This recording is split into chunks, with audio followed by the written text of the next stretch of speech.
नमस्कार, मैं हूं अजय शर्मा। 22 न्यूज़ के हमारे सवाल जवाब कार्यक्रम के तहत आज हमारे बीच उपस्थित हैं पूर्व में युवा के जिलाध्यक्ष ब्राह्मण महासभा के और वर्तमान में प्रदेश सचिव ब्राह्मण महासभा पंडित शिवम तिवारी। आज हम उनसे बात करते हैं पूरे प्रदेश में ब्राह्मणों की जो स्थिति है उसके बारे में। तिवारी जी, आपका हार्दिक स्वागत है हमारे चैनल में। आपके चैनल का धन्यवाद देता हूं 22 न्यूज़ का मैं जी। तिवारी जी, इस चुनाव को आप किस तरीके से देखते हैं? देखिए, उत्तर प्रदेश का ये चुनाव बहुत ही अहम चुनाव है और निर्णायक भूमिका में इस बार उत्तर प्रदेश में ब्राह्मण रहेगा इस चुनाव में, जहाँ तक मुझे दिखाई देता है। तो ब्राह्मणों का जो निर्णय होगा वही सरकार को बनाएगा। जो आने वाली सरकार है वो ब्राह्मणों पर ही आधारित है और ब्राह्मणों के मतदान के आधार पर ही उत्तर प्रदेश की सरकार बनने वाली है। चुनाव से पहले सभी दल ब्राह्मणों को अपनी ओर आकर्षित करने के लिए घोषणाएं कर रहे थे। आप ब्राह्मणों से क्या कहना चाहेंगे? देखिए, चुनावों से पहले हमेशा सदैव से ही ब्राह्मण समाज को आकर्षित किया जाता रहा है।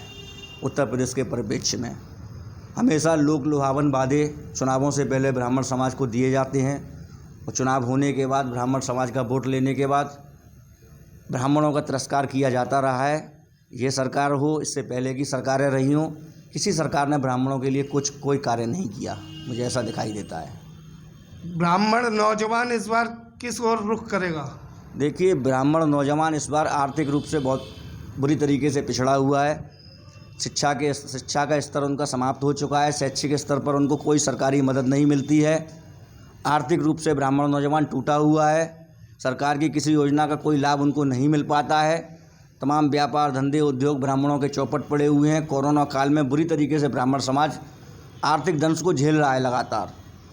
तो बहुत ही ज़्यादा आर्थिक रूप से कमज़ोर है। समाज का कोई भी नेतृत्व ब्राह्मणों की तरफ नहीं देख रहा है। किसी भी दल का कोई राजनेता ब्राह्मण समाज के नौजवानों के लिए इस वक्त कुछ करने के लिए तैयार नहीं न करता है। सिर्फ लोक लुभावन वादे और मैच चुनावी उपयोग करता है ब्राह्मण समाज के नौजवानों का। आप फिरोजाबाद विधानसभा से बिलोंग करते हैं जी। फिरोजाबाद विधानसभा में इस बार ब्राह्मणों की स्थिति क्या रहेगी? देखिए, फिरोजाबाद ब्राह्मण समाज फिरोजाबाद विधानसभा का लगभग 70,000 ब्राह्मण से ऊपर यहाँ पर ब्राह्मण मतदाता है। आप 70,000 कह रहे हैं, विपक्षी पार्टियां बताती हैं कि 10 से 12,000 के बीच में। देखिए, विपक्षी पार्टियां सदैव से ब्राह्मण वोटों को कम बताती रही हैं, क्योंकि उनके अपने निजी लाभ हैं। जो उनके यहाँ राजनीति करने वाले तमाम राजनेता हैं वो अपने लाभ के लिए ब्राह्मणों की गिनती को सदैव कम बताते हैं। अगर ब्राह्मणों की गिनती कम होती तो तमाम जो पहले इससे राजनीतिक पार्टियाँ हैं उनको वोट नहीं मिलता। ब्राह्मणों ने सदैव सत्ता बदली है। इसका एक कारण ब्राह्मण कभी एकजुट नहीं हुए, यह भी है? ऐसा नहीं है, ब्राह्मण सदैव एकजुट हुए हैं। हमेशा उन्होंने एकजुटता के साथ ही वोट दिया और इस बार भी एकजुटता के साथ ही वोट दिया जाएगा।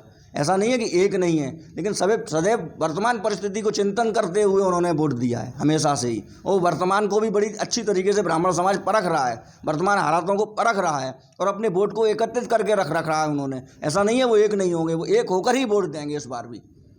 इस बार स्थिति क्या रहेगी पूरे फिरोजाबाद विधानसभा की? अच्छी स्थिति होगी, ब्राह्मण निर्णायक होगा। जिस ओर ब्राह्मण जाएगा वही ब्राह्मण वही विधायक बनेगा। जिसको ब्राह्मण वोट देंगे वही विधायक बनेगा इस बार फिरोजाबाद का। इस बार ब्राह्मणों ने पूरी कमर कस ली है। पूरी कमर कसे हुए बैठे हैं, अपने मत को एकत्रित कर लिया है उन्होंने और वो चुपचाप अपने मत को एकत्रित करे हुए हैं। तमाम राजनीतिक दलों के बातों को देख रहे हैं, तमाम राजनीतिक दलों के लोगों को देख रहे हैं, तमाम नेताओं को उन्होंने देखा है अभी तक और उन सब स्थितियों को संकलित करे हुए बैठे हैं मन में और एकजुट करे बैठे हैं और समय आने पर उसका जवाब देंगे। 10 मार्च को फैसला किस ओर जाएगा? 10 मार्च को फैसला ब्राह्मण निर्णायक होगा। बस मैं आपसे यही कहूँगा। वो अपने वोटों को एकत्रित किया हुआ है, शांत बैठा हुआ है, अब तमाम हालातों पे नज़र रखे हुआ है वो और एकजुटता के साथ वोट देगा इस बार। और ब्राह्मण की जो दुर्दशा हुई है उसको लेकर वो चिंतित है। आने वाले समय में कौन हमें आगे बढ़ाएगा, कौन हमारे समाज को आगे बढ़ाएगा, उस ओर ही निर्णय जाएगा हमारा। धन्यवाद। हमारे साथ थे प्रदेश सचिव ब्राह्मण महासभा के पंडित शिवम तिवारी जी।